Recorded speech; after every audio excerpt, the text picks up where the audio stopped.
Vamos a revisar en esta oportunidad el tema de las aneuploidías.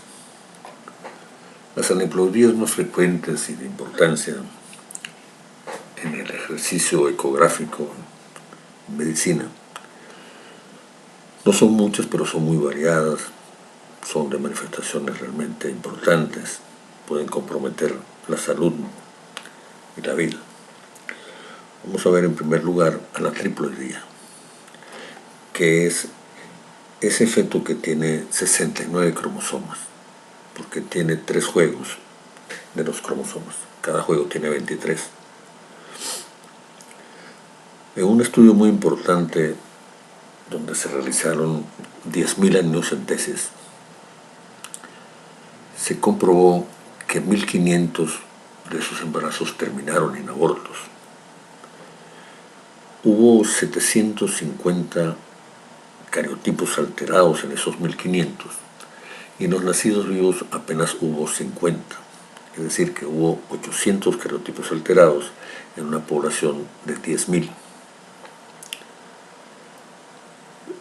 El porcentaje es el siguiente: la mitad de los abortos tiene cariotipo alterado, la gran mayoría de los nacimientos vivos son de cariotipo normal, el 92% de las amniocentesis resulta normal, y de cada 13 cariotipos alterados, 12 son abortos y uno llega vivo a término. La gran mayoría del cariotipo alterado termina en aborto. La gran mayoría de los cariotipos normales terminan en nacimientos vivos.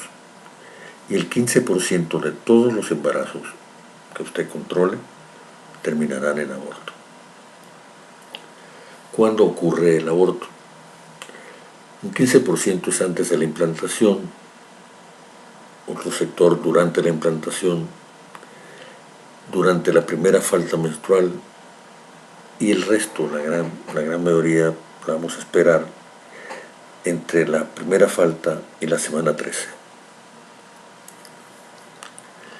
¿Cómo se distribuyeron los cariotipos que estuvieron alterados?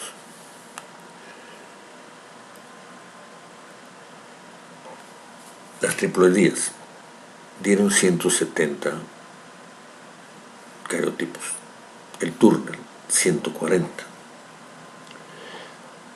otros tipos de triploidía 105, la trisomía 21 45 casos, la trisomía 18 19 casos, la trisomía 13 9 casos, otras trisomías 312.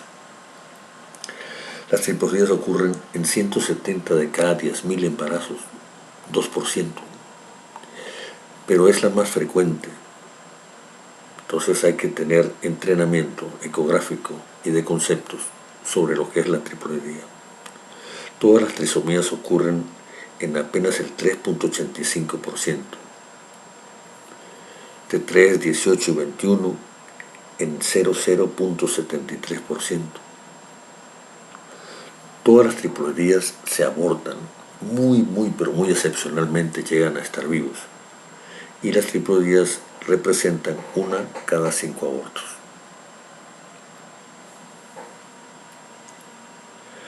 Tres de cada 4 Down se abortan. 1 de cada 25 abortos es un Down. Ante un cariotipo alterado, la posibilidad de aborto es de más del 90%. Esta es la distribución de los números por gráficas. Lo más frecuente es la triploidía. La mitad de los abortos, como mencioné, tiene cariotipo alterado. De los fetos que nacen vivos, solo 50 tenían cariotipo alterado. Es decir, que el 92% de las amniocentesis no diagnosticaron nada, todo era normal. Fueron amniocentesis que no dejan de tener su riesgo. En cada 100 cariotipos alterados ocurrirán 84 abortos. Las cifras más importantes son estas. Cada vez que usted vea 2 Turner, tiene que haber visto 3 triploidías. Cada vez que vea un Down, 4 triploidías. cada vez que ve un Down, 3 Turner, cada Edwards, 10 Edwards, incluso cada Pato, 20 triples Díaz. Es decir, que todos estamos pensando en Turner, en Down, en Pato, en Edwards, y realmente en quien hay que pensar en primera instancia es en la triple D.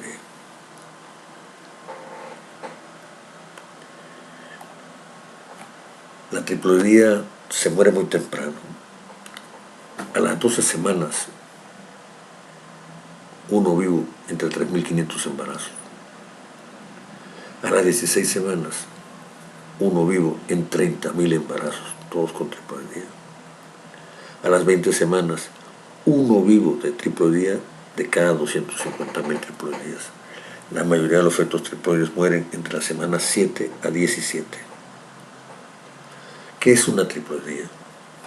69 cromosomas, 3 juegos, donde el cromosoma sexual, que es el que puede tener variabilidad, el que es diferente, el X y el Y, da varias posibilidades. Puede ser las 3X, puede ser XXY y puede ser XYY.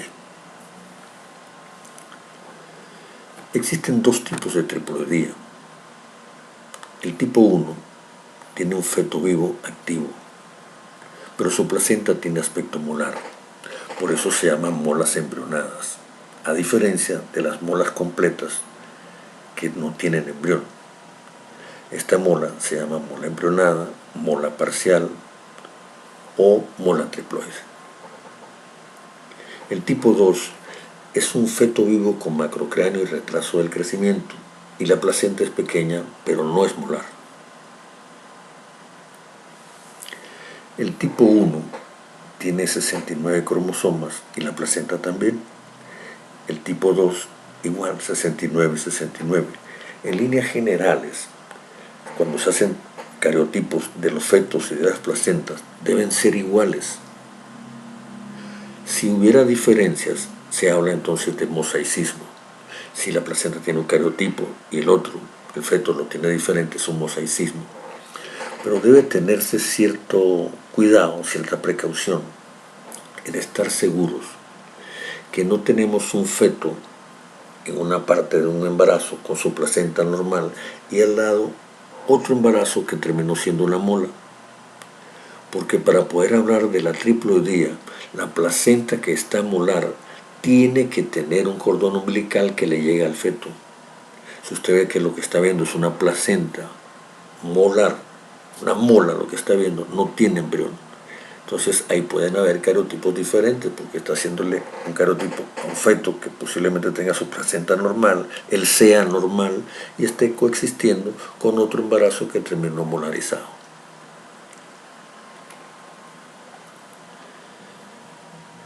¿Por qué se dan ciertas diferencias en los cariotipos de la tipo 1 y la tipo 2, la que es molar? La placenta molar puede cursar con fetos con las 3 posibilidades mencionadas de cariotipo diferente. Pero en el tipo 2, que la placenta es pequeña, solamente pueden darse 2 tipos. No se da el XYY. Y sin embargo son triploidías, estos 5 fetos que estamos mencionando. Vamos a tratar de aclarar la situación.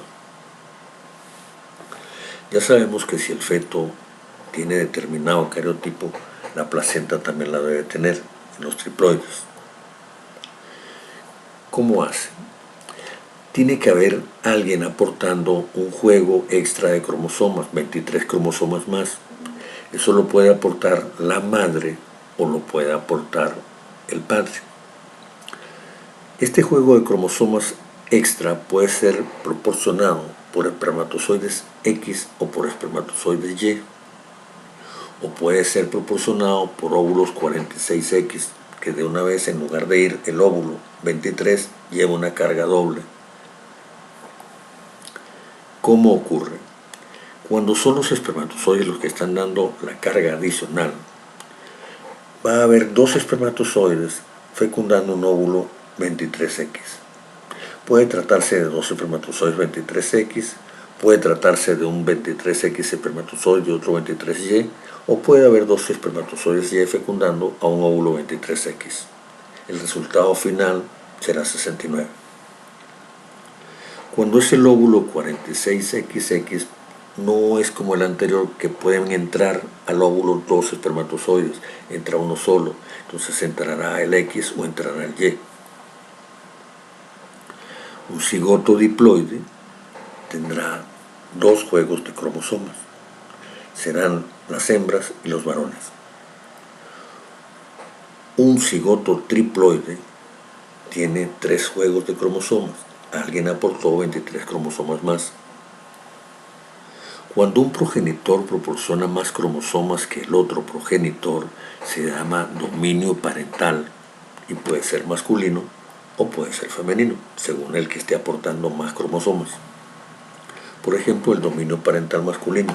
Tenemos un óvulo 23X y acechando dos espermatozoides 23X. Cuando meten su carga, el resultado final será un 69 3X. Eso es un dominio parental masculino, porque dentro de estas 3X hay 2X que las aportaron los varones y una sola X apenas la que aportó la hembra. En el dominio parental femenino tenemos las 2X aportadas por la hembra y nada más puede entrar un solo espermatozoide, ya sea 23X, que dará también 69 3X, o será fecundado por un 23Y y nos dará la carga XY, pero siempre con el dominio parental femenino.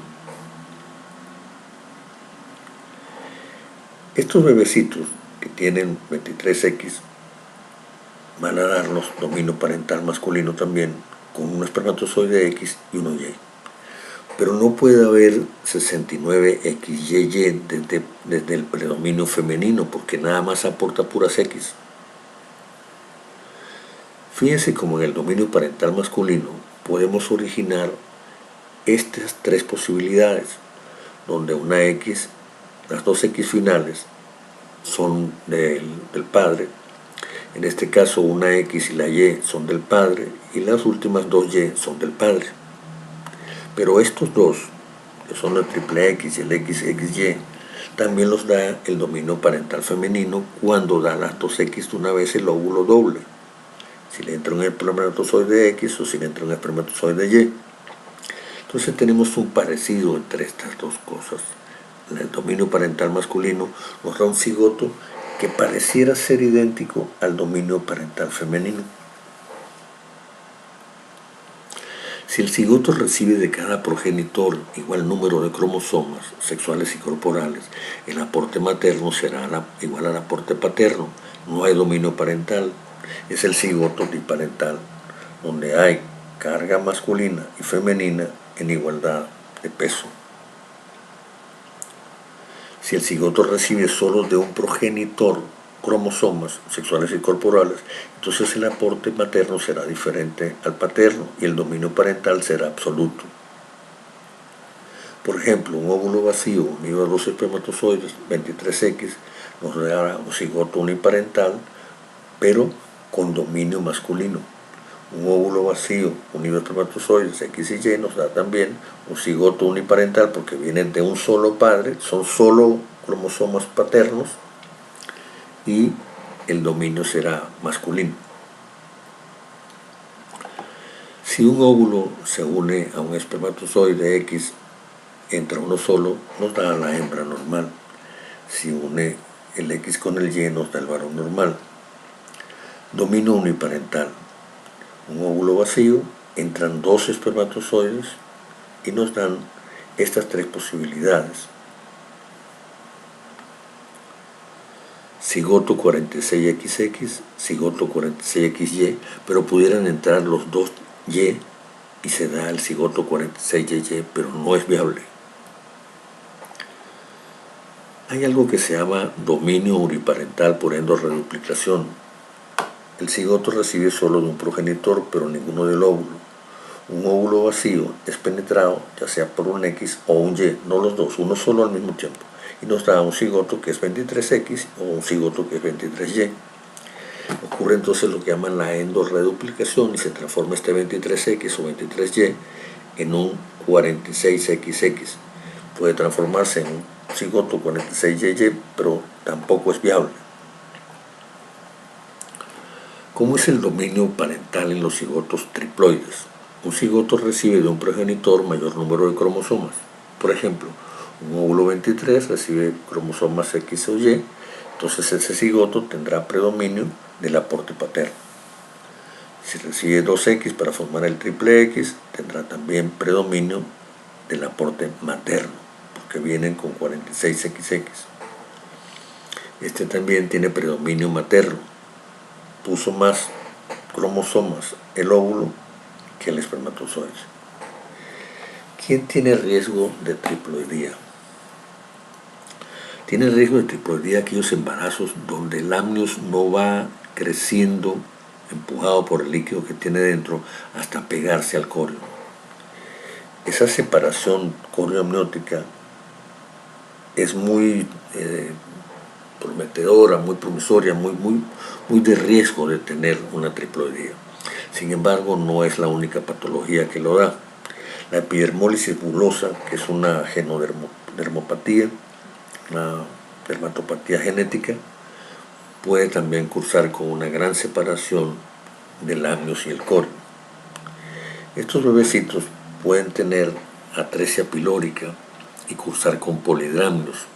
Entonces esta combinación de estas membranas muy separadas y un polidramnios y tener incluso hasta un estómago lleno, bastante más de lo normal, nos está hablando de que el paso al duodeno está un poco restringido, nos habla de la variante de la epidermólisis bulosa con la hipertrofia de la atresia pilórica.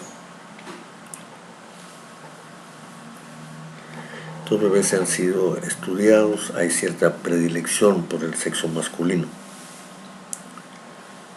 Lo que sí podemos ver es que el amnios se queda muy pegado al feto, el saco corial va creciendo y el saco amniótico se va quedando y nunca se quedan unidos, no llegan a unirse. También tienen riesgo de triploidía las fertilizaciones asistidas.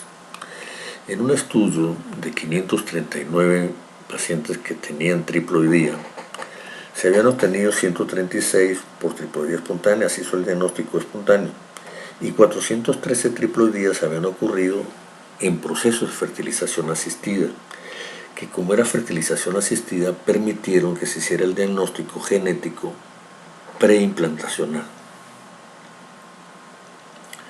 Se les estudiaron a estas dos modalidades de triploidía, cómo estaban los cariotipos, a ver cuál era más frecuente. Y resultaron estos valores, donde hubo un predominio de la forma triple X y la menos corriente es el 69XYY. Cuando se estudiaron los 69XXX, la que más proporcionaba era la fertilización asistida. Es decir, que la fertilización asistida, si va a dar triploidías, lo da mucho más frecuente que la espontánea, y la forma que hay que buscar es la triple X. No estamos hablando de si es predominio materno o predominio paterno, estamos hablando de la figura que da el cariotipo. 69XX es lo que nos da ese cariotipo hecho normalmente, habitualmente, no nos dice quién tiene predominio, simplemente nos diagnostica que hay una triploidía. Cuando se buscó cómo estaba la frecuencia en el XXY, era mucho menos frecuente que el triple X, pero seguía predominando la fertilización asistida. Y en el XYY, indudablemente que es muy rara, también hay un predominio total sobre la triploidía espontánea. Cuando se ven los porcentajes, indudablemente predomina la fertilización asistida sobre todos los tipos de implantes realizados, y la triploidía espontánea también predomina en las espontáneas la triple X. Cuando se comparan los porcentajes, vemos que la fertilización asistida en las triple X es mucho más que la que tiene la espontánea. Siempre predomina la fertilización asistida. La conclusión es muy sencilla. cada vez que usted va a hacer fertilización asistida, trate en lo posible de hacer diagnóstico de cariotipo preimplantacional. Ninguno de estos embriones que tuvo triploidía fue implantado. Estos ocurrieron espontáneamente y el diagnóstico se hizo después en base a estudios de cariotipo, estudios de citología o incluso estudios ecográficos. ¿Cómo se origina el cigoto triploide? Pues vamos a repasarlo. Tenemos una colección de espermatozoides que pueden ser 23X o pueden ser Y, que van a fecundar un óvulo. Ese óvulo puede ser normal, haploide, 23X, o puede ser diploide, que no es el normal. El haploide permitirá la entrada de 2 espermatozoides y el diploide de apenas uno. Un diploide,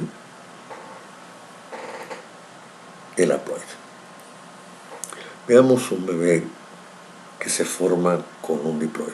Tenemos un óvulo que es 46X y le entra un espermatozoide 23X. Se va a formar un cigoto triploide triple X, donde la carga es predominantemente femenina sobre la masculina. Si entra el espermatozoide Y, tendremos este XXY, pero sigue habiendo un predominio de carga femenina. Veamos estas dos eventualidades. Cuando entran los 23X se produce este y cuando entra el Y se produce el XXY. Pero en ambos casos hay predominio de la hembra. La hembra aportó más. Cuando hay un dominio parental materno, que la madre es la que aporta más, a esos casos se les llama diginia. Las diginias son estas. Pero cuando se hace el cariotipo en la amniocentesis no sabemos nada de quién aportó más, simplemente que se trata de un juego triple. Veamos qué ocurre ahora cuando un óvulo de 23 va a ser al mismo tiempo penetrado por 2 espermatozoides. Pueden ser los 2X y nos da el 69 triple X, pero ahora la carga predominante es masculina. Y eso se le llama, cuando la carga predominante masculina, se le llama diantria. Puede haber diantria también, porque aunque uno sea X y el otro Y, siguen siendo predominio masculino. Y hay diantria también cuando hay doble Y, porque a pesar de que son Y, que es la menos frecuente, sigue siendo un mayor aporte de cromosomas de parte del padre. Pero fíjense que este 69XX puede venir desde un óvulo diploide con un solo espermatozoide o puede ocurrir con un óvulo simple con 2 espermatozoides. Es decir, que este cariotipo que nos dicen 69 triple X puede ser tanto diginia como diandria. Este también puede ser diginia o diandria, cuando el que se implanta ya es un 23Y. El XY nada más lo da el varón, no puede haber un óvulo 23Y, eso no existe, es 23X. Entonces, si es metido los 2 espermatozoides, pues nos da la XYY, que es la diandria. La distribución de cómo ocurren los porcentajes, el más frecuente es este que está aquí, el XXY. Después viene el 27% el triple X y el más raro, el XY. Esto es un resumen, cómo ocurren las 3 modalidades y cuáles dan las diginias. Las diginias apenas nos pueden dar los 2 primeros, el X triple X y el XY. ¿Por qué insistimos en esto? Porque las diandrias, aunque sean 69 triple X, van a dar placentas molares, en tanto que las diginias dan fetos con retraso del crecimiento y placentas normales. Entonces puedes tener un 69XX que al principio no sabes si va a ir a mola porque hubo un excesivo aporte paterno o va a ir a retraso del crecimiento con macrocráneo porque hubo un predominio femenino. Entonces cuando tenemos un 69XX que no sabemos quién aportó más o un 69XXY que no sabemos quién aportó más, hay que hacer los exámenes para determinar quién tiene dominio parental. Cuando hacemos una amniocentesis, tenemos estas posibilidades y vamos a aclarar quién es quién. Los exámenes que se utilizan son la citometría de flujo y el PCR del ADN citogenético.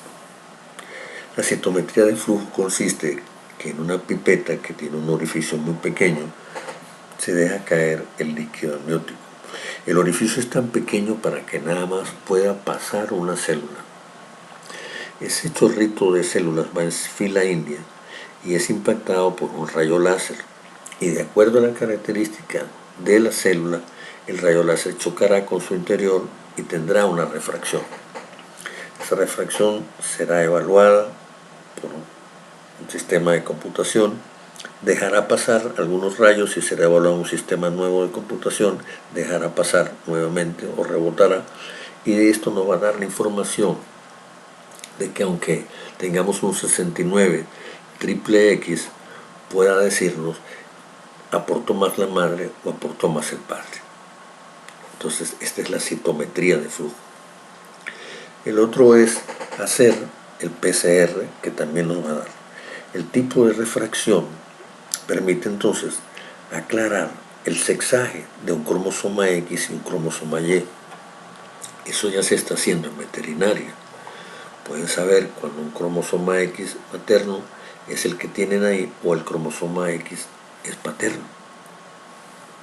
La citometría de flujo permitió ya y está permitiendo desde hace varios años el sexaje de espermatozoides en animales para separar determinados espermatozoides, los que van a dar hembras o los que van a dar varones, y buscar la fecundidad con fines económicos.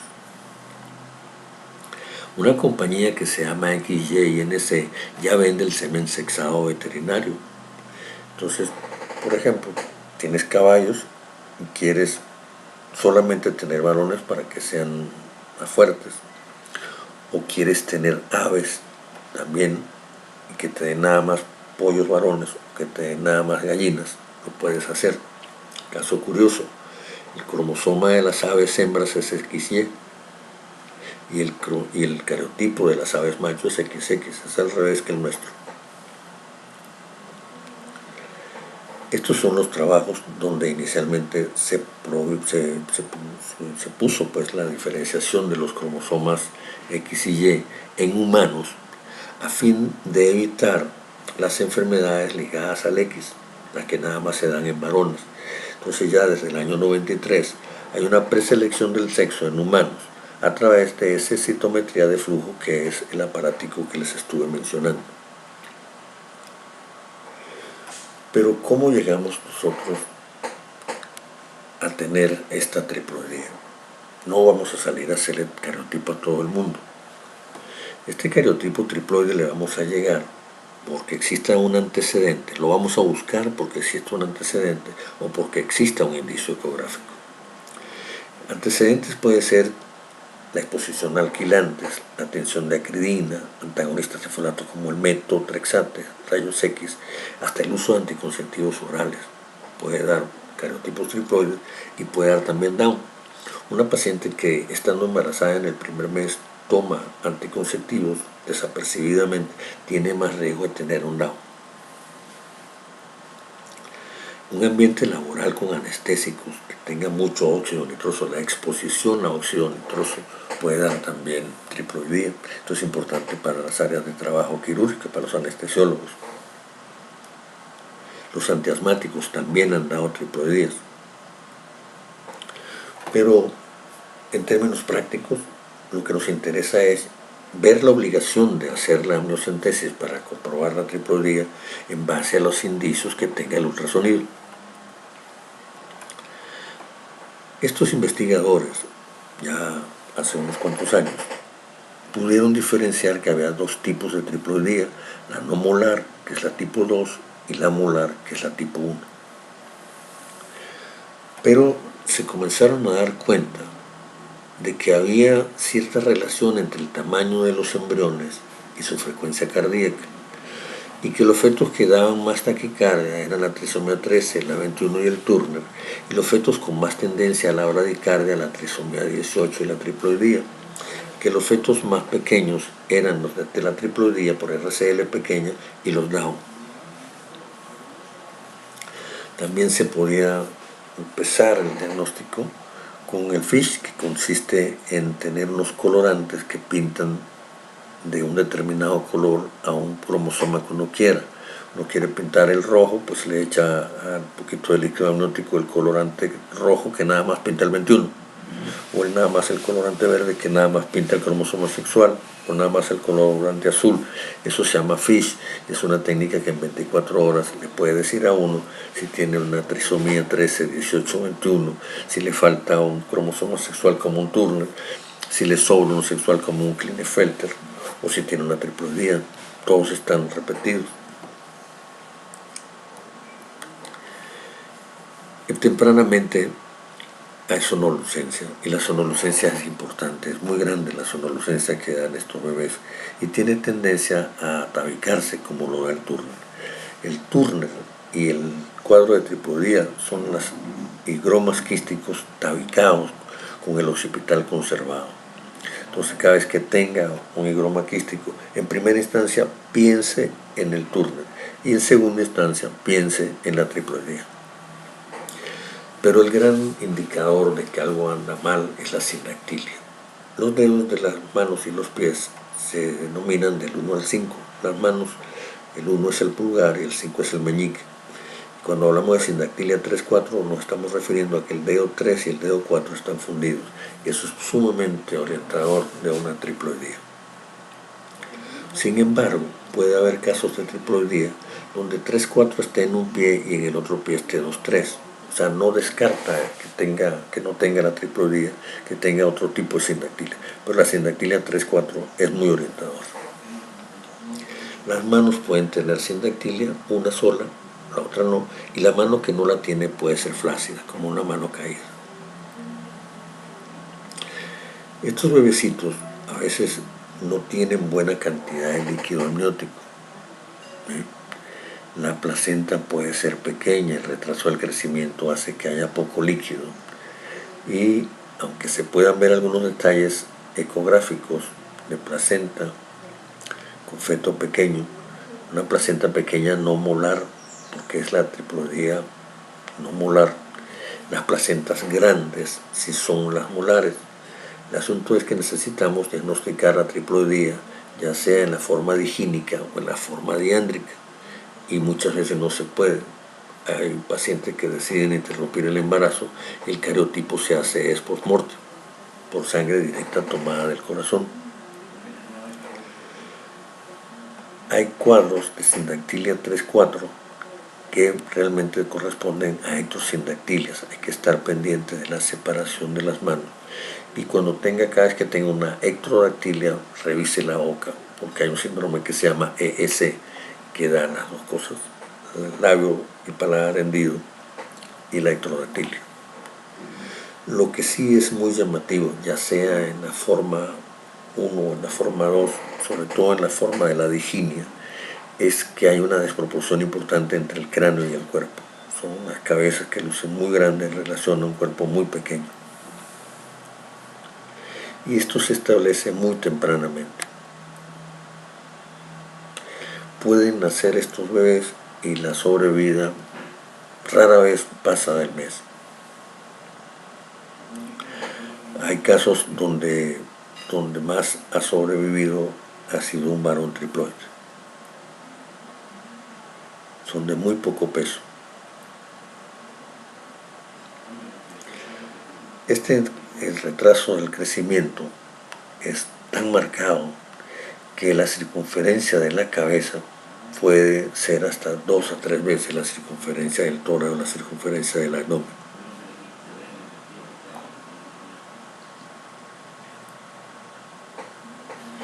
Puede haber megacisterna magna en la triploidía, síndromes de Dandy-Walker.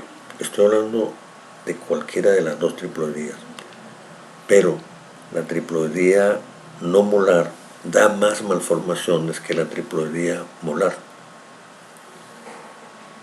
puede haber cardiopatías, y los cambios en el corium pueden ser nada más focalizados en una parte. Usted puede tener una triploidía y tener mucha placenta normal y apenas un sector molarizado. Lo importante es que la placenta siempre tiene que verse completa en los dos cortes, largo y ancho. La arteria umbilical única se ha descrito con bastante frecuencia en muchas anormalidades cromosómicas, pero la triploidía también está incluida. La triploidía puede dar mucha malestar en forma de hiperemesis gravídica, y hay una triploidía que tiene HCG muy alta y la otra la tiene muy bajita. La molar lo tiene muy alta. Otras causas de mola parcial, es decir, que tengan feto y la mola, puede ser la trisomía 13 y la triploidía. Por eso, cuando tenga vómitos, piense también que puede haber una trisomía 13. La triploidía puede dar labio hendido y puede dar holoprosencefalia, la trisomía 13 también. Entonces tienen cierto parecido y por eso es obligante saber el cariotipo final. Un dato que le puede ser de mucha utilidad es que en la triploidía que va a dar holoprosencefalia, es decir, la que tiene diandria, la placenta es muy ancha y poco alta. La triploidía por holoprosencefalia lobar se ha diagnosticado muy tempranamente. Puede haber coexistencia de triploidía diginia con ciclopía, porque también la diginia da holoprosencefalia y síndrome de Potter, que nos complica más las cosas al momento de la toma del cariotipo. La triploidía con diginia puede cursar con cambios muy precoces de la cabeza.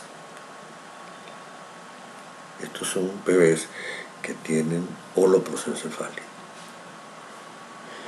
Puede haber desprendimiento de retina en la triploidía, porque pueden cursar también con preeclampsia. Nos interesa mucho que la triploidía desaparezca, y la podemos saber que ha desaparecido porque se acaba la HCG.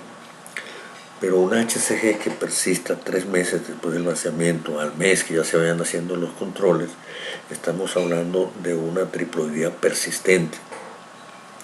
Una HCG que esté elevada 3 meses después del vaciamiento de una mola completa, hablando de molas en general, tiene riesgo de malignidad aún sin hiperplasia acentuada del trofoblasto.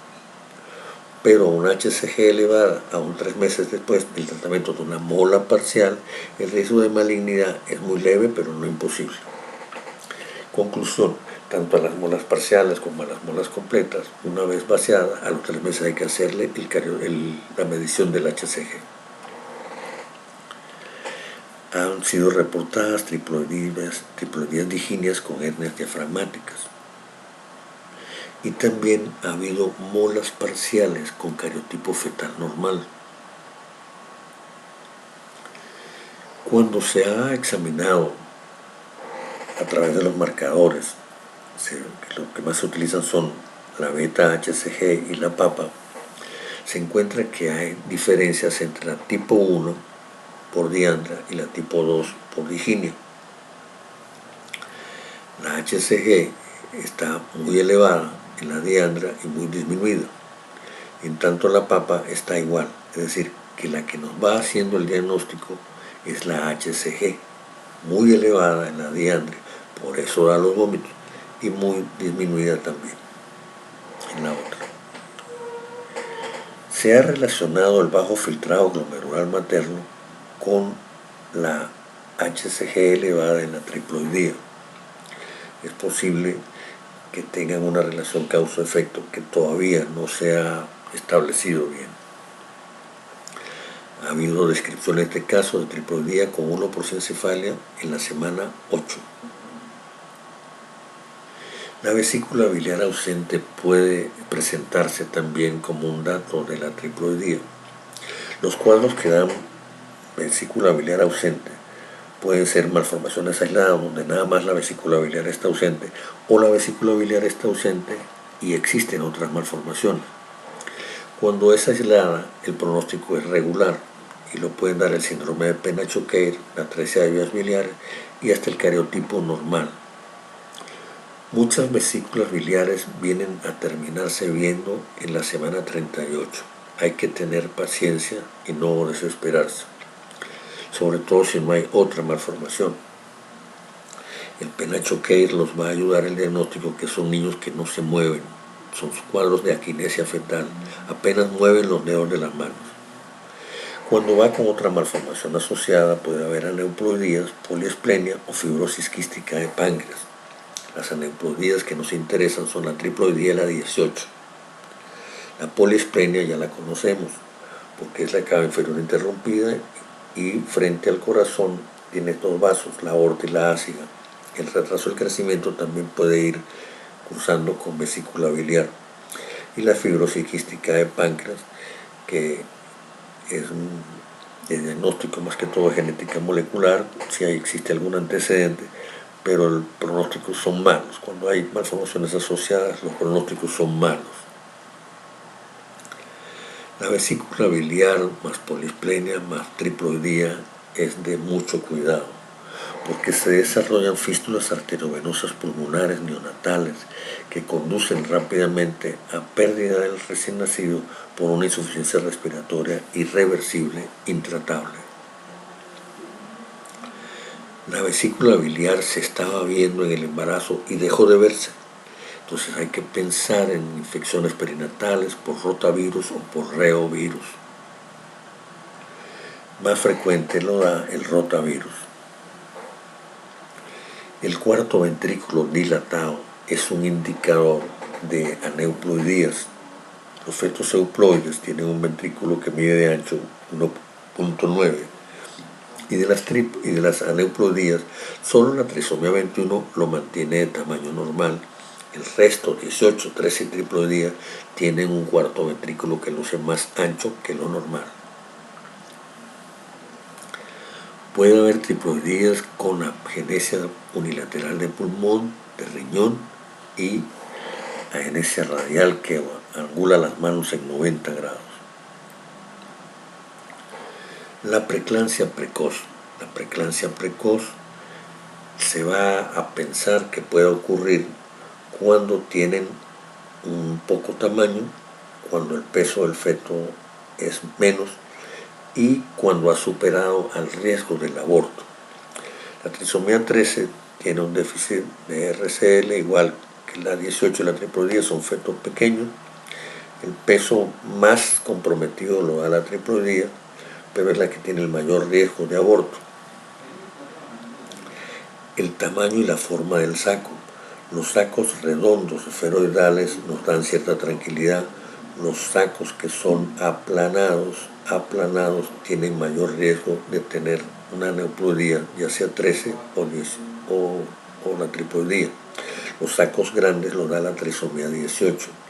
Un dato que les puede servir es lo siguiente. La mayoría de los retrasos del crecimiento cursan con oligoamnios, pero la trisomía 18 cursa con retraso del crecimiento e hidramnios. Eso es un diagnóstico importante, es una de las excepciones de retraso del crecimiento cursando con hidramnios. Entonces, si ve un feto pequeño y un saco que es más grande que lo normal, vaya pensando de una vez en la trisomía 18. La pérdida de la diástole no está mencionada en la clase, pero la pérdida de la diástole de la arteria umbilical muy precozmente también nos habla del riesgo de una trisomía 18. En un grupo de 54 pacientes con embarazos triploides que tenían tanto diándricos como origínicos, hubo malformaciones renales, cardíacas, hidrocefalia, holoprosencefalia, mielomeningo, sindactilia. Fíjense que puede tener el cuadro sospechoso de un Arnold-Chiari y seguir siendo un triploide.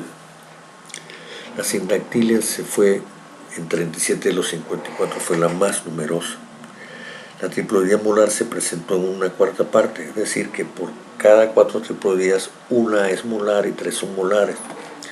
pero desde el punto de vista de las malformaciones que se le ven a los fetos, no son muy diferenciables. Usted puede tener una sindactilia en una diándrica y puede tener una sindactilia en una digínica. Eso lo que le da es el diagnóstico de triploidía, pero no le da la especificidad. Para poder saber si es diándrica o digínica, tiene que ir a la citometría de flujo o a la PCR del ADN. La triploidía molar diandria, 12%, la diginia, 70%. Puede haber formas combinadas, bizarras, formas de mosaico, puede tener las dos líneas, entonces se llaman las formas combinadas, o puede haber formas donde no sea tan fácil saber en un momento dado ecográficamente si es diginia o diandria, como les hemos mencionado. Tal vez la cuestión que más ayuda es la translucencia nucal, porque es muy raro que una diginia tenga translucencia nucal. En cambio, la tiene muy aumentada las diandrias. Las placentas pequeñas si son de diginia o pueden ser normales, y las triploidías diandrias son siempre grandes y con algún pedazo de la placenta con las vellosidades dilatadas de aspecto molar. ¿Qué pasa con la triploidía? Una tercera parte va a desarrollar preeclampsia precoz, y la que da más preeclampsia precoz es la triploidía por diandria. Tiene mayor extensión en el desarrollo del trofoblasto, la placenta megalia produce más HCG, hay mayor área con vellosidades quísticas. Esta triploidía diándrica, triploidías de las dos, va a cursar con una HCG elevada y una inhibina elevada, la triploidía que le va a dar el gel. El hidro se puede establecer también muy tempranamente junto con la preeclampsia. Puede haber preeclampsia y gel con síndromes antifosfolípidos presentes. Puede haber preeclampsia precoz con una muy elevada cantidad de HCG y una muy elevada cantidad de alfa-fetoproteína.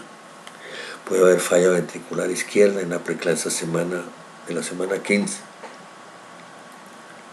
Puede haber insuficiencia renal materna, me estoy refiriendo.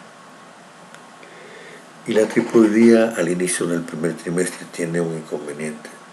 Como el feto es pequeñito, en la diginia sobre todo, puede simular un embarazo anembrionado.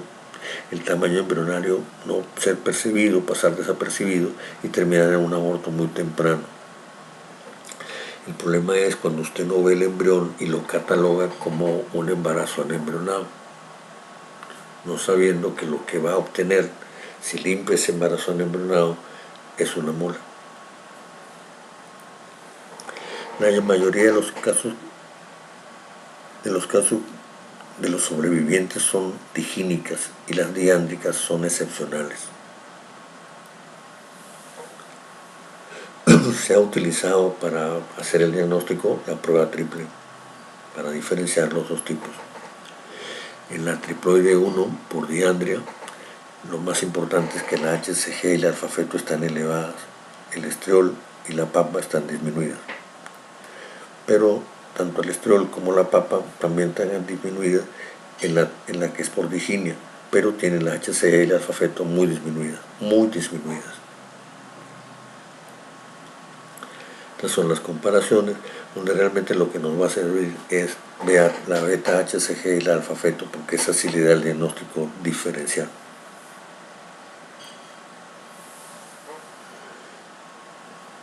Muy elevada, esta es la prueba triple. La triploidía se molariza en el 25% de los casos. Y un dato importante, el 90% de todas las molas parciales es triploide, porque ha visto molas parciales que tienen el feto con el cariotipo normal. Acuérdense de eso también. Esto es lo más importante, muy disminuida y ligeramente baja la alfa-fetoproteína, pero una HCG muy disminuida. La trisomía 18 se parece cuando se hace la prueba triple, también que las tres cosas están bajas, muy baja la HCG, algo baja la alfa-feto y moderadamente bajo. Es decir, que si es por prueba triple, la trisomía 18 se pudiera parecer a la triploidía de diginia. La triploidía con defecto de tubo neural y sin defecto tiene la HCG alta, la muy alta también, y el estriol moderado. O sea que la diferencia pudiera ser el alfa-feto, que no tiene, la que no tiene el defecto de tubo neural, la tiene muy baja. La triploidía con DTN la podemos diferenciar de la trisomía 18 por la HCG. Sin embargo, hay unas trisomías 18 que tienen la proteína, la alfa-fetoproteína elevada, cuando lo más frecuente es que tengan las tres cosas bajas. ¿Qué pasa cuando una trisomía 18 tiene la alfa-fetoproteína elevada? Y sabemos que es una 18 porque se hizo el cariotipo.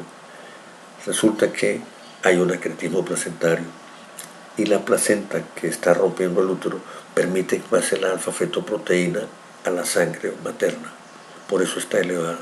Entonces una trisomía 18 diagnosticada por cariotipo y que en lugar de tener los tres factores de la prueba triple baja tiene la alfa-fetoproteína alta, espere un acretismo. Entonces hasta el momento podemos saber que tenemos triploidías molares, las de la diandra, y triploidías no molares, las de la diginia. Las diandras se llaman molas con embrión, molas embrionadas, y puede haber mola sin embrión también, que es la mola corriente que conocemos, o la mola total. La mola con embrión la llamamos mola parcial y la mola sin embrión la llamamos mola total. La mola con embrión es la triploide y la mola que no tiene embrión, que es la mola que conocemos como mola pura, es diploide. Aclaremos un poco más el cuento de diploide o triploide, una mola. La mola parcial tiene feto, la mola total no tiene feto. La mola parcial se puede ver cada 695 embarazos y la mola total, la completa, cada 1945 embarazos. La parcial es triploide, siempre diandria, da estas tres alternativas de cariotipo, y la mola total no tiene feto, pero si se le hace cariotipo a la mola puede ser 46XX o 46XY. Si se estudiara el cariotipo de esta mola, de esas células 46XX por citometría de flujo, se vería que esos dos X o ese XY nada más los dieron los padres, nada más los dio el padre. Es decir, que esas molas fueron óvulos vacíos fecundados o por espermatozoides X o por espermatozoides Y. Ese es el origen entonces paterno exclusivo de la mola total. La mola parcial sí tiene hembras y varones en sus cargas cromáticas y la mola total nada más cromosomas paternos. ¿Cómo se hace el cariotipo de una mola total? Un óvulo vacío lo penetra un espermatozoide, nos da un 23X el cigoto, pero hace endorreduplicación y tenemos un cuadro homocigoto por tener 2X. Pero puede haber un óvulo vacío, le entran 2 espermatozoides, forma un 46XX igual al anterior, solo que no necesitó la endorreduplicación y es homocigoto también. O el óvulo vacío, penetrado por 2 espermatozoides, nos da un heterocigoto.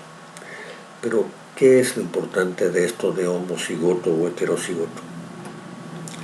Los homocigotos se llaman monoespermios y los heterocigotos se llaman diespermios. No existe esto porque no es viable el 46YY. Lo importante es que los homocigotos y los heterocigotos tienen pronóstico oncológico.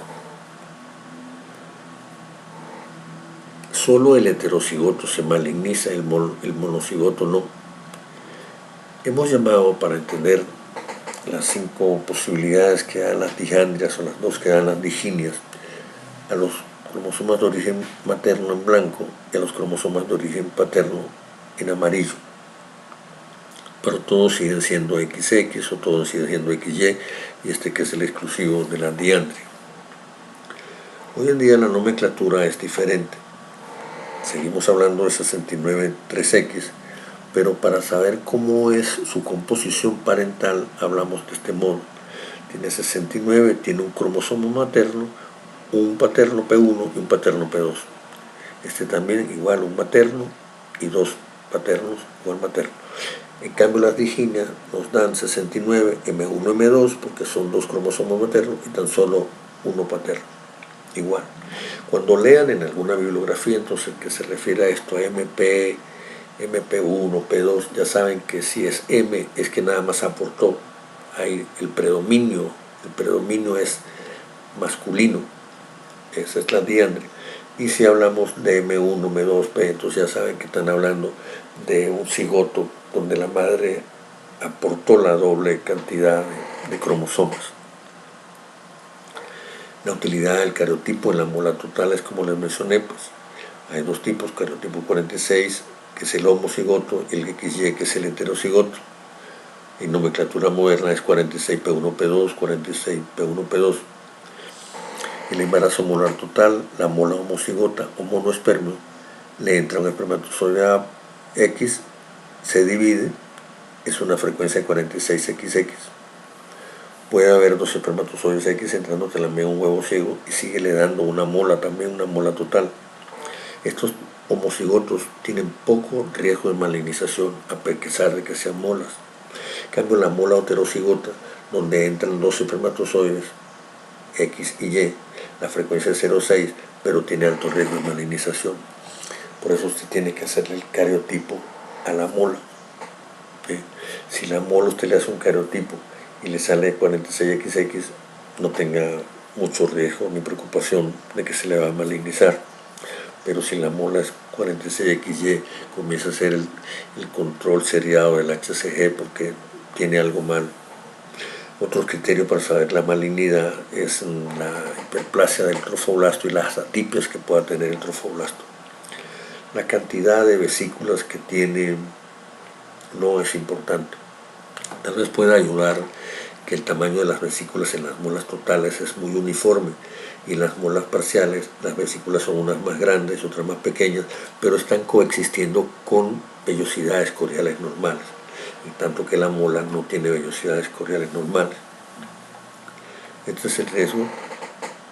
La mola heterocigota, que es la mala, es la que nos puede comprometer, afortunadamente es la menos frecuente. La historia del diagnóstico de la mola varía desde las descripciones de Hipócrates, donde le parecía que la mujer botaba un agua insalubre, hasta el origen paterno de la mola, donde ya se demostró, haciendo citometría de flujo, que los cromosomas nada más venían del padre porque eran espermatozoides que habían penetrado óvulos vacíos. La microscopía, hay una desaparición del estroma. La proliferación del trofoblasto en las dos capas es lo que produce en la mola total, formación de las vesículas porque el líquido entra a la vellosidad pero no sale, y la desaparición de la arteria nutricia. En la mola benigna el crecimiento no sobrepasa la adhesiva, la mola maligna perfora la adhesiva. El problema radica en si el trofoblasto consigue o no oxígeno circundante. El trofoblasto invade el miometrio buscando oxígeno. Si lo tiene, detiene el crecimiento. Pero si el trofoblasto no tiene oxígeno, sigue invadiendo, hasta llegar incluso a la mola invasora, la mola que traspasa, que perfora. Diferencias entre mola total y mola parcial. Están las diandrias, estará la homocigota y la heterocigota que ya conocimos. La mola total tiene una degeneración hidrópica de las vellosidades, pero como les mencionaba, las vellosidades, las burbujitas que parecen nubes, son de un tamaño uniforme. Afecta a toda la placenta. Hay una hiperplasia del trofoblasto, no hay fetos. Como no hay fetos, no puede haber eritrocitos nucleados, que son los que tienen los fetos, dentro de las vellosidades. Si uno hubiera en un diagnóstico histopatológico que dentro de una vellosidad hay eritrocitos nucleados, hubo feto o hubo partes fetales, entonces no es una mola total, aunque usted no vea el feto. Si hay eritrocitos nucleados dentro de las vellosidades, eso conceptualmente es una mola parcial. Si no hay eritrocitos, es una mola total. En la mola parcial existe la degeneración de las vellosidades, pero coexisten con vellosidades normales. El tamaño vellositario, las que están dilatadas, puede ser grande o pequeña. La extensión es apenas una parte, la hiperplasia del trofoblasto. En la mola completa se afectan el sincitro trofoblasto y el citotrofoblasto. en tanto que en la mola parcial es nada más el sincitio. Hay feto o partes fetales y, como les mencionaba, sí hay eritrocitos nucleados dentro de las vellosidades. Otras características diferenciales, ya para recalcar, lo del cito y el sincitio, y que la hiperplasia en la total también afecta el trofoblasto intermedio. El riesgo de malignidad es 1 de cada 4 molas se maligniza en las totales y es escaso, pero no imposible, en las molas parciales. La degeneración hidrópica vellocitaria, tratar de comprenderlo un poco más. El líquido entra a la vellosidad y normalmente sale. En la degeneración hidrópica logra entrar y no sale. ¿Por qué se queda esa agua represada? Pareciera que hay en el juego la presencia de unas sustancias que se llaman sustancias sulfatadas, que hacen que el líquido sea retenido, sea como absorbido y no lo larga.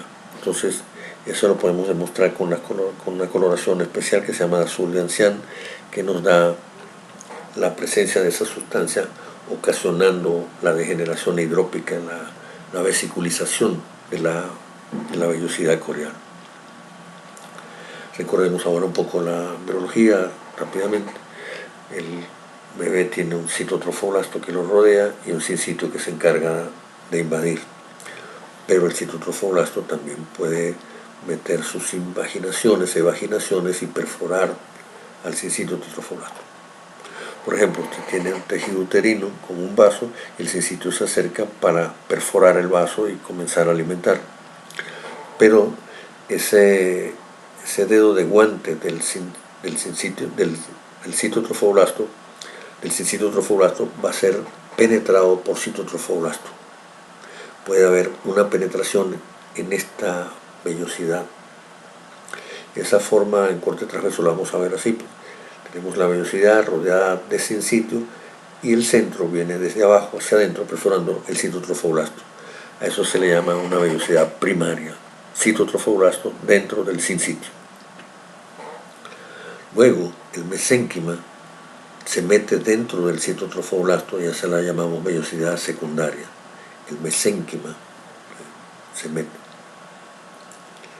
Y cuando dentro del mesénquima aparecen vasos, ya tenemos la vellosidad terciaria. Los tumores que forman vellosidades son la mola total y la mola parcial. Forman vellosidades que se llenan de líquido, la mola total y la mola parcial. Sin embargo, hay enfermedades donde puede haber degeneración hidrópica de las vellosidades y están los trofoblastos normales, como vamos a ver más adelante. Los tumores que no forman vellosidades son la endometritis sincitial, un tumor del sitio placentario, así se llama, y el coriocarcinoma. No tienen vellosidades. Una mola total evoluciona hasta invasión en un 15% y a metástasis en un 4%. ¿Qué le da el riesgo a una mola?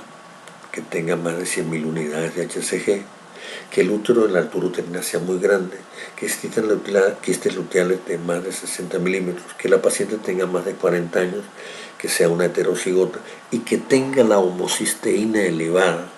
De paso, aquellas molas parciales o molas totales que tengan la homocisteína elevada van a dar preeclampsia. Es decir, que la mola con preeclampsia también tiene riesgo. La homocisteína en líneas generales está elevada en cualquier tipo de preeclampsia, con mola o sin mola. La homocisteína elevada va a estar muy precozmente en la preeclampsia precoz. La mola total tiene preeclampsia precoz, preeclampsia en el 27%, 1 de cada 4 molas da preeclampsia, pero es precoz antes de las 20 semanas, puede dar eclampsia en 1%. Se han medido la homocisteína, la vitamina B12 en las molas hidatiformes y la homocisteína está elevada, la vitamina B12 y folato están bajos. Quistes tecoluteínicos asociados a mola en 25%, producidos por HCG, que es el P57 y el PHLDA2. Son sustancias que solamente están en los cromosomas maternos. Entonces, si yo a una mola que tenga un tejido molar le determino que tiene P57, esa mola tiene algún cromosoma materno, entonces es triploidía, es mola embrionada. Pero si yo le hago P57 o el PHLDA2 a la mola y no me aparecen, entonces no tienen nada femenino, no tienen nada materno, esa es la mola total. La mola completa entonces es negativo para los dos marcadores, y la mola parcial, que si tiene cuestiones de la madre, será positivo para los dos. El aborto diploide, que es un aborto muy temprano, se parece a la mola parcial en que los tiene positivos, pero el cariotipo es diploide. El diagnóstico diferencial es con la citometría de flujo.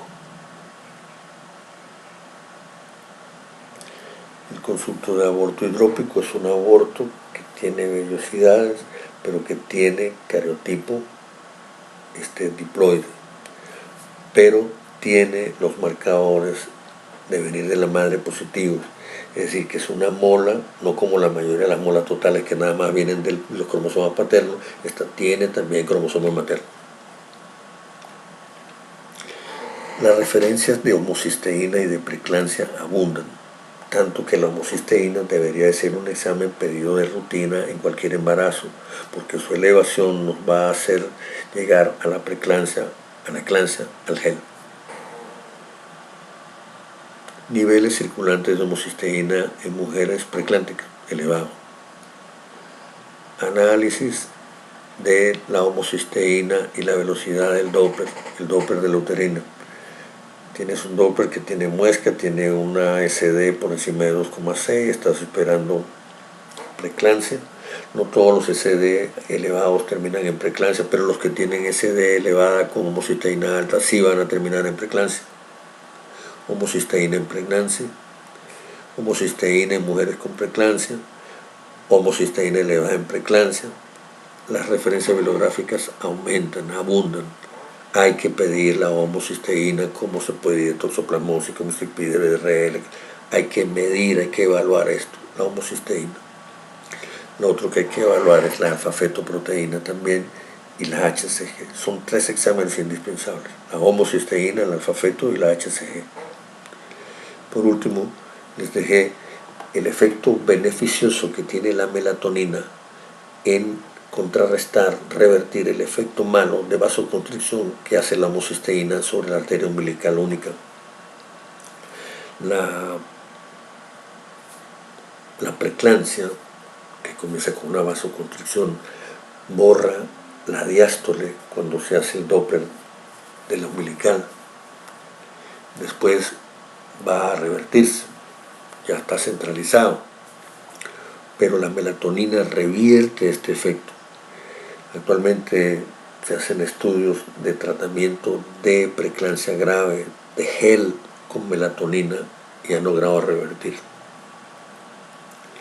Las líneas de investigación actualmente en las que se trabaja en esto son con la homocisteína en el primer trimestre, ver cómo está la SD sin tratamiento, cómo está con melatonina, cuando la arteria la tiene elevada, cuando recibe melatonina, cuando la arteria uterina tiene el notch, pero se ha normalizado, cuando está normalizada, tratada con melatonina.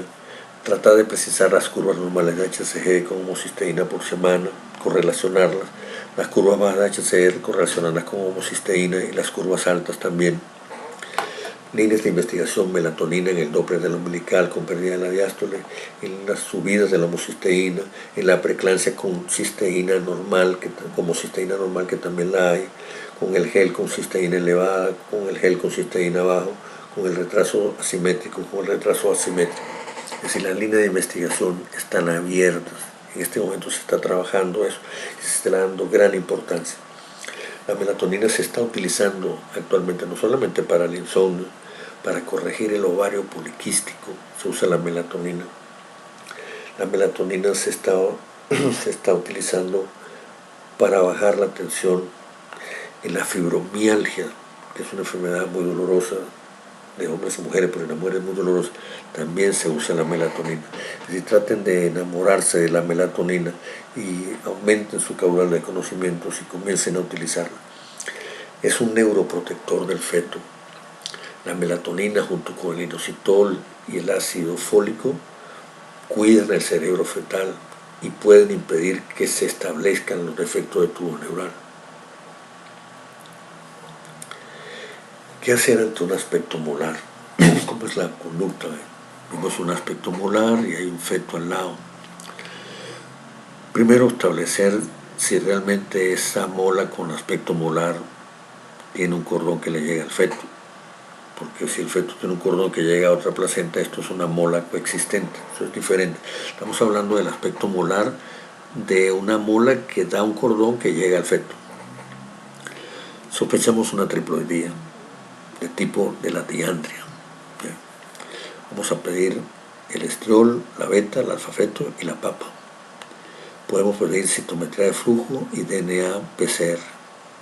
La triploidía de la diandria ya la conocemos, elevadas. En la diginia, la beta-HC y la alfa-feto disminuida. El resultado esperado.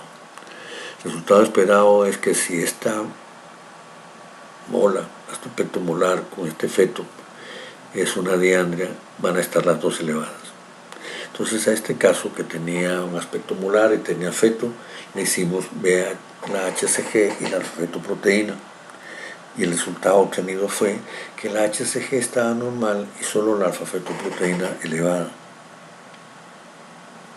Era curioso, seguía siendo de todos modos, por concepto parecía una mola triploide. Pero al no concordar, descartamos esa posibilidad. Pensamos entonces en una mola total coexistente, donde la mola tiene la HCG elevada y el alfa-feto normal. Y el caso tenía la alfa-feto elevada, entonces no se parecía tampoco a la mola total. Pensamos en un triploide con DTN, pero el HCG no estaba elevado, aunque el alfa-feto sí estaba elevado. No cuadraba la gonadotrofina coriónica. Descartamos la mola triploide con DTN.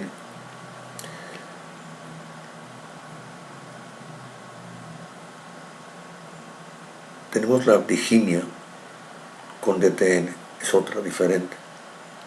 La diginia no tiene por qué dar mola, menos que estuviera coexistiendo. Pensamos en ella por lo académico. La diginia triploide tiene la HCG disminuida y la alfa-feto elevada si tiene el defecto tubo neural. Normalmente tienen las dos cosas disminuidas. Entonces, nuevamente hay una diferencia. No la tenía disminuida como para pensar en una diginia triploide. Es decir, se nos acababan las posibilidades diagnósticas de esta combinación de normal con elevada. Y las volvemos a tener. Esta es una mola que tiene un feto, pero que no se parece en los marcadores a nada conocido. Si acaso se pudiera parecer un poco a la mola total, que están elevadas y normales, pero la mola total no tiene feto, a menos que sea una mola coexistiendo con un feto que esté normal. Pero en este caso teníamos una placenta molar con su cordón pegado a ese feto y no había otra mola por otro lado. La hiperplasia del trofoblasto se han estudiado en la mola parcial con diandria, no hay hiperplasia. La mola total está presente la hiperplasia, pero no hay feto. En la mola parcial con diandria, con DTN, no hay hiperplasia. En la diginia triploide con DTN hay feto, pero no hay mola. Entonces teníamos un caso que no tenía hiperplasia del trofoblasto, pero tenía vellosidades coriales dilatadas de aspecto molar y era triploide. Cuando se le hicieron los cariotipos a estos tipos de pacientes, vimos que el caso en estudio que no tiene la hiperplasia tenía un cariotipo 46XX. nada del otro mundo. La mola parcial daba esto, la mola no tiene, okay, pero nos interesó esto. Un cariotipo fetal normal con una placenta al lado. Ya habíamos mencionado que podía haber molas parciales con 46XX. Había que hacerle el estudio de los cromosomas al caso en estudio, pero los cromosomas de la placenta, y no volvieron a reportar 46XX. O sea, tampoco se trataba de una triploide con un feto normal. Seguíamos complicados con esto, hasta que supimos qué era lo que ocurría. La enfermedad se llama displasia mesenquimatosa placentaria o pseudomola. Es un embarazo feto placentario, pero es diploide. Puede haber de dos tipos.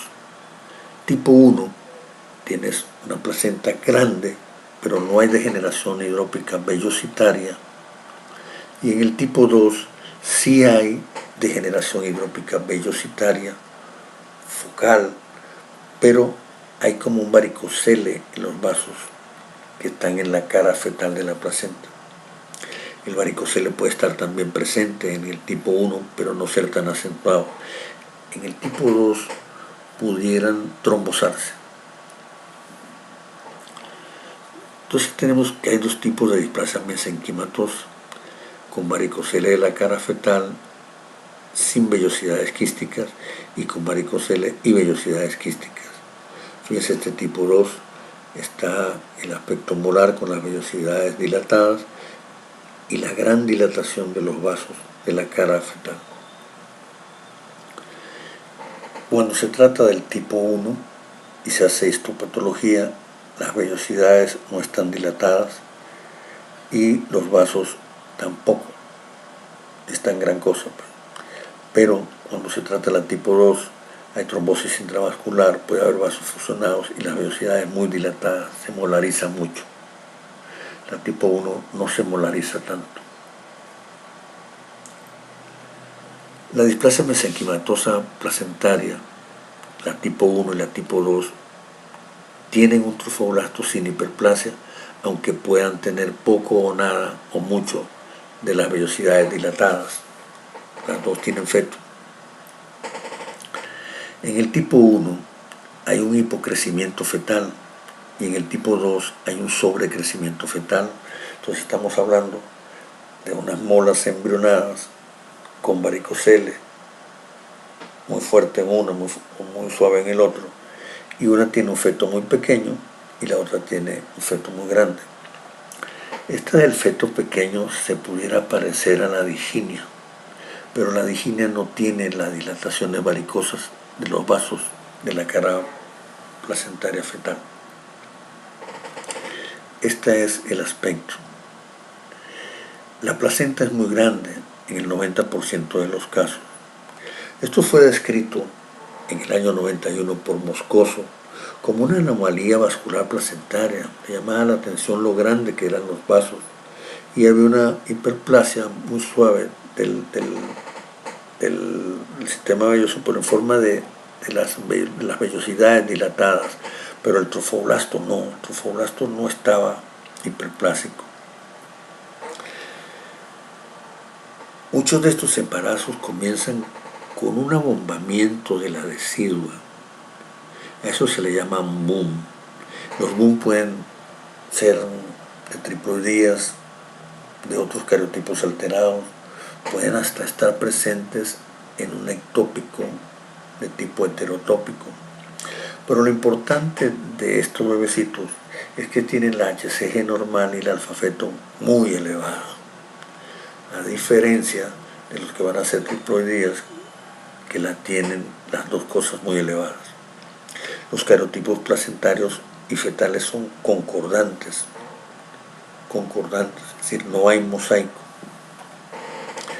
Las sin vellosidades tipo 1, tipo quística. Lo más llamativo que a usted le va a parecer es lo ancho de la placenta, lo grueso de la placenta, la cara fetal con las dilataciones.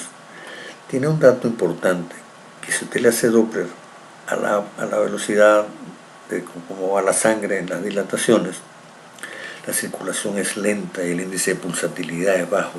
Eso la condiciona a la trombosis y la trombosis puede repercutir en el crecimiento del feto. La trombosis con vasos coriales, el feto presente va a un feto muy pequeño. La placenta, mientras más grande, más trombosis también puede hacer el feto comprometerse. Perdón. La displasia tipo 2, que tiene la degeneración de las vellosidades y las dilataciones de los vasos coriales, tiene cariotipo normal, pero no tiene proliferación de trofoblasto. Tiene una marcada tendencia al sexo femenino y produce fetos muy grandes. El feto grande se llama síndrome Beckwith-Wiedemann, que se caracteriza por ser unos fetos de más de 4 kilos, un onfalocele, una macroglosia, unos riñones muy grandes y una hipertrofia suprarrenal. Ese es el Beckwith-Wiedemann típico, predominio de las hembras también. Se debe a un problema en esta parte de sus cromosomas 11, en el brazo corto, en la región 1, la banda 5, la subbanda 5. Podemos pensar que hay una displasia mesenquimatosa placentaria tipo 2 con Beckwith-Wiedemann cuando tenemos fémures de más de 74, pero recordar que también los fémures de más de 74 los da el Marfan. El Marfan da los fémures muy grandes. Predominio 46XX, las macroglosias son importantes.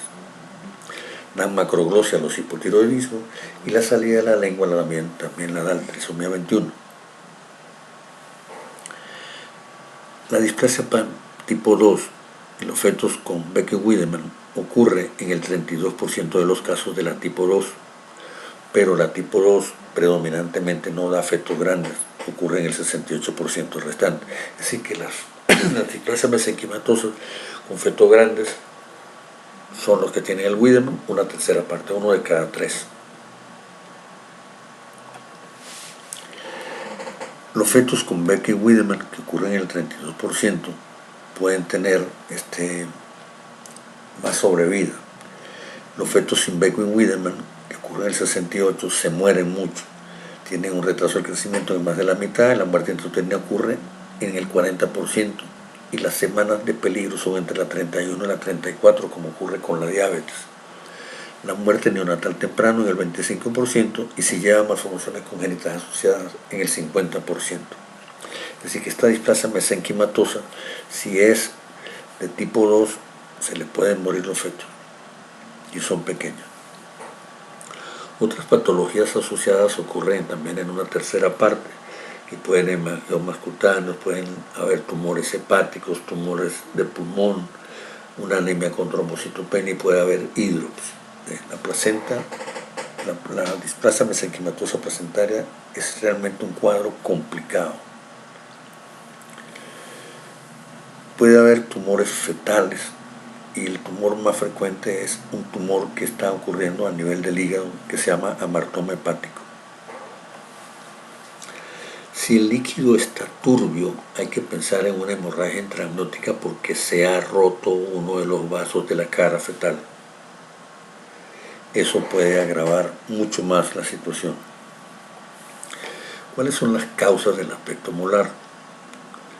El aspecto molar que hemos visto, o sea, nos conseguimos con un aspecto molar en un embarazo, puede ser la mola homocigota, la mola total, la mola heterocigota también la da, puede ser una diándrica en sus tres presentaciones, puede ser una displasia mesenquimatosa placentaria, sin vellosidades, con vellosidades, pero que no tenga vellosidades, realmente puede alternar.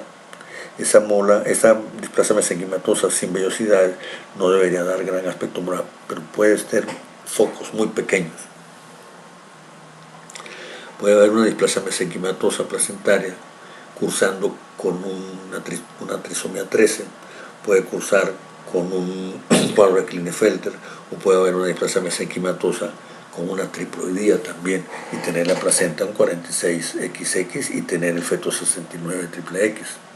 Es decir, que es importante cada vez que usted pueda hacer el cariotipo de la placenta y el cariotipo fetal, para aclarar con qué se está entendiendo. En cuanto a las dilataciones vasculares y las vellosidades hidrópicas, tenemos aquí las 4 patologías. ¿Quién no da la dilatación vascular? La mola total. Las otras pueden dar dilatación vascular. ¿Quién no da las vellosidades hidrópicas? La tipo 1. ¿Quién no tiene efecto? La mola total. Fíjense ahora este cuadro un poco más de la translucencia. La translucencia muy aumentada la da la diandria. Y el síndrome de Turner lo da tan grande que se tabica. Las HCG elevadas están elevadas en la mola, en la diandria y en el Turner, pero la diginia la tiene pequeña, igual que el alfa-feto. Hay que pedir la alfa-feto y la HCG, es importante pedirla por separado. Los tumores placentarios que conocemos son la mola total, que ya la vimos, la parcial, y nos faltan ver la mola invasora y la tumor del sitio placentario. Los tumores no trofoblásticos son estos y serán vistos en otra oportunidad. La mola invasora, junto con la mola total y la mola parcial, forman los tumores trofoblásticos. Excesiva proliferación del trofoblasto. El trofoblasto parece que no se detiene aún con presencia de oxígeno, sigue invadiendo, se mete dentro de las vellosidades intramiometriales, hay vellosidades intraperitoneales, es poco metastásico. La cavidad uterina está libre de tumoración y esto es muy importante. ¿Por qué? Porque la mola invasora es miometrial, es de músculo y serosa. Usted curetea esto y no le va a salir nada. Los curetajes son anatomopatológicamente normales. La mola invasora está dentro de la pared. Tumor del sitio placentario es una neoplasia localmente invasora, invade adhesiva, miometrio y las arterias espiralares. ¿Qué tipo tisular tiene? Intermedias placentarias, trofoblasto intermedio. Tiene abundante citotrofoblasto y escaso citotrofoblasto. El exceso de sincitios se lo da la triploidía, la mola triploide. Cito y sincito en igual de cantidad lo da la mola total. Y exceso de cito y poco sincito lo da este señor, que es el tumor del sitio placentario. Pero no tiene vellosidades coriales, puros problemas con el trofoblasto. Este tumor del sitio placentario es resistente a la quimioterapia. Produce una eritrocitosis con policitemia y el tratamiento de elección es la histerectomía.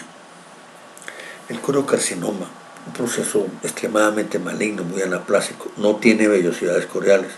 Se caracteriza por una hemorragia central extensa rodeada de un anillo tumoral. Invade rápidamente.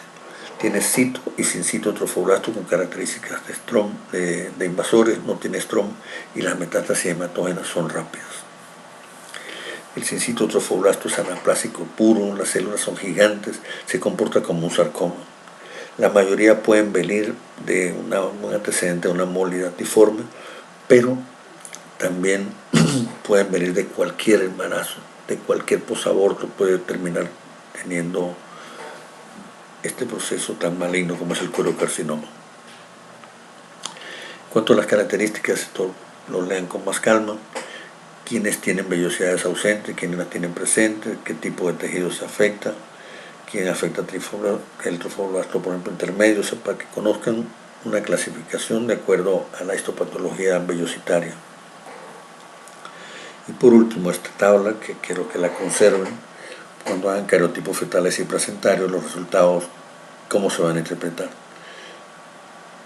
246X, eso es un embarazo normal, un feto femenino. 46XY, la placenta y el feto 46. Puede ser un embarazo normal con un feto masculino, pues puede tener un feto femenino 46XY también, sexo reverso o insensibilidad a los andrógenos. No hay feto, nada más la placenta, entonces tienes la homocigota y la heterocigota ya la conocimos. Tienes triploidía, placentaria y fetal. Entonces tienes la mola embrionada, tiene feto con malformaciones. Tiene cariotipo fetal digínico, feto triploide, fetos triploide. Así todas las combinaciones posibles se pueden dar, estas tablas consérvenlas. También están incluidos los embarazos gemelares y sus interpretaciones. Por ejemplo, con una cariotipo fetal 46XY y la placenta 46XX se trata de un embarazo gemelar monofetal. En un saco está metido un bebé varón normal y en el otro embarazo se formó una mola homocigota diántica. Puede igual verse una heterocigota diántica. Están todas las posibilidades planteadas e interpretativas. Muchas gracias.